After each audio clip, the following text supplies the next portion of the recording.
天色暗昏，加上落雨，视线无好，伫大街路顶执勤的警察特别危险。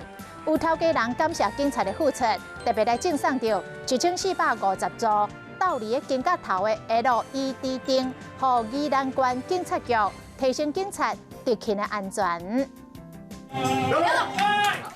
每一个拢比自细，这阵警察点点清明划破了一面。不过非常活动中呢，因为警架顶闪闪四射电火引人注意。过去发生过袂少届警员伫暗时咧执勤的时阵，因为视线无好，轿车弄到意外。有业者感谢警员的付出，因此特别赠送1450组的 LED 灯，予宜兰县警局。